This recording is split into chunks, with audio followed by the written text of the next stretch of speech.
Hey everyone, it's Maureen. Been kind of quiet a little bit lately. Just in the middle of a lot of different projects going on right now, and I only just finished one somewhat recently. But I figured I would do a little bit of an organization video. I happen to have two very big bookshelves in my room. And this space that was in between the bookshelves, I couldn't really find anything. It's about 12 inches wide and about 6 inches tall. Well, 6 feet tall, not 6 inches, 6 feet. And because of all of that, getting something tall and skinny seems to be a bit of a challenge. I happened to score this nice little cabinet, basically, from someone. I think this might have been in their kitchen at some point in time, but every once in a while you do find some bookshelves that are the right size. This one happens to be about 9 inches wide and 12 inches deep and about 42 inches tall. So what I did, I was tempted to put books on it because, trust me, the book collection keeps growing. And it's one of those situations where you're gonna need the book space. It's gonna happen. The books that you're seeing over here are not mine. They're actually my spouse's. And he's got a wonderful collection of lots of different things. We got everything from Shakespeare to Anne Rice to gaming books, you name it. We got some neat variety of topics. Most of mine are liberal arts related, and lots of history too. But in this case, I wanted to make this little space some storage for notions. So I remember showing you my storage totes, and I know I've posted them on Instagram, and I think I've done a small video here on YouTube for it too, about getting these little plastic cases and being able to organize and store your craft supplies for whatever it is that you do. So for me, I ended up working on these, and I don't necessarily have to have the thread holders where they're at. I mean, could I technically stack these full of the little cases? Sure. But I also have a lot of thread, and it's nice to be able to see what you have and be able to purchase more if you need. So I found a great spot up here for my steins. The one that has the piece of art on it was one that my dad found, and I asked if I could have it, and he was kind enough to let me have it because yay, medieval. I found this stoneware one, which I will be able to use eventually. Hold on a moment, kicking things around here. And then this one in the back was one I found at Goodwill, and I painted it. So I went gung-ho. There's like a knight on the side. We have a cavalier. So we're looking at sort of 17th century-ish clothing. Everybody's got ruffs. So it was something that I was like, oh, this is really cool. You just don't tend to see that in steins. So I have these three. So I decided to put them up top for now. On the top of this, I mean, I still have quite a bit of space that if I wanted to find another smaller cabinet that met the dimensions of 9 inches by 12 inches deep, 9 inches wide by 12 inches deep, I technically could go that route. I've been looking online, I've not been finding anything, so I think the shines will be there for quite some time. Every once in a while I do move things around in my bedroom just to have something to look at that's different than normal. But getting back to the cases of storage solutions for your notions and things of this nature. These are cases that I relatively bought new, and I actually am not finding as many of them online. I actually had to work kind of hard to find, especially these guys in the middle shelf here. I'm not finding them at Michael's, or if I do, it's in the embroidery section instead of them being in the jewelry section. So, and sometimes I can find them at Walmart, but they're varying different of how big they are. They can be big, they can be small.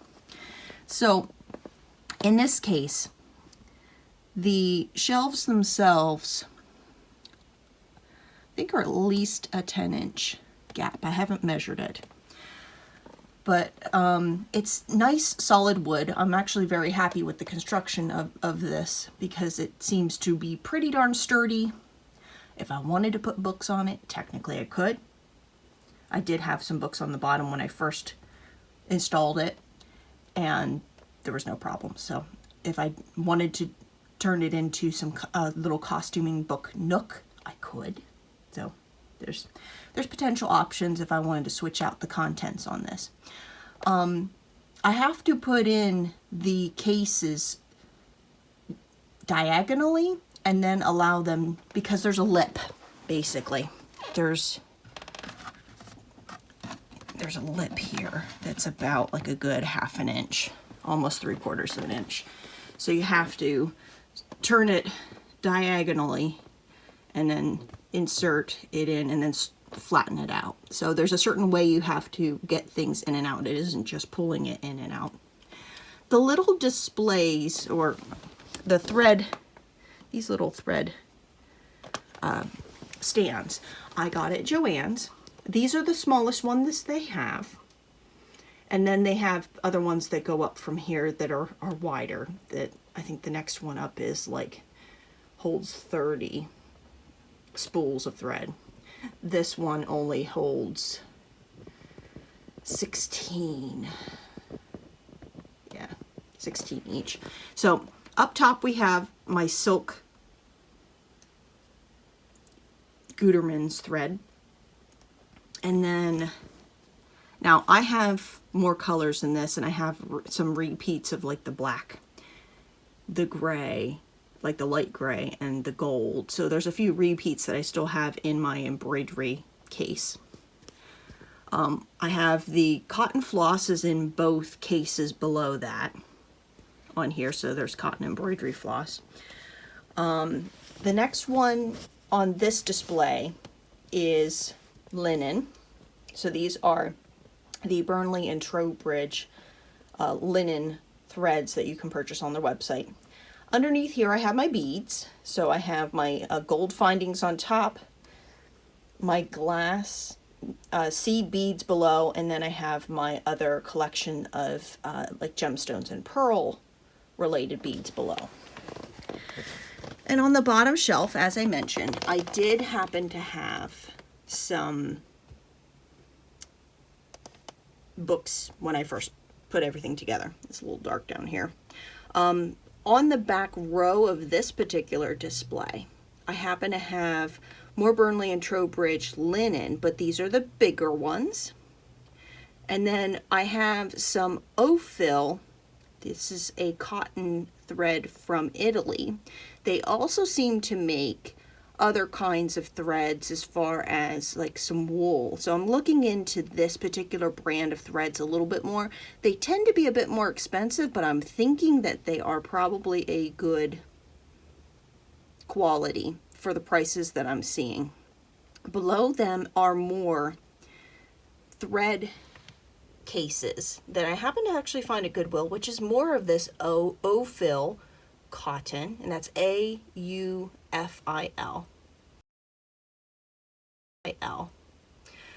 So Ophil thread. These are the bigger ones, and I happen to find these at Goodwill for an insanely cheap price. So I was like, cotton thread? Sure, I can definitely use it. And it seems pretty sturdy. Behind that, and it's kind of hard to see, I have a couple of beads. There's the smaller case of metal and glass seed beads I have on this shelf. I have it sort of diagonal. And I also got a set of Gutermann's cotton thread. And that's like a 24 count. So that's behind there. This one, I do have something behind this one, which is my miniature iron, which I do like to use for doll clothing. So it works ideally. It was a birthday gift and it's coming quite handy. So I have that. It's in a plastic bag back there with its little electric cord. So our shelf of notion-y goodness. On the side here I have a few dowel rods and let's see, like a reusable shopping bag and things like that. I'm probably going to move those to another home. I just haven't gotten around to it. But I thought this would be fun to show you how you can utilize even some small bits of space in your home for things that you love and for utilitarian purposes. If you found this video useful, consider liking the video, because that tends to be important for the algorithm for YouTube. If you really like this content or would like to see more sort of organizational ideas, as well as being able to storage solutions for your craft items and other such notions, please consider subscribing. I upload every other Friday, and we have lots of crafty goodness going on here. I look forward to seeing you in my next video. Bye-bye.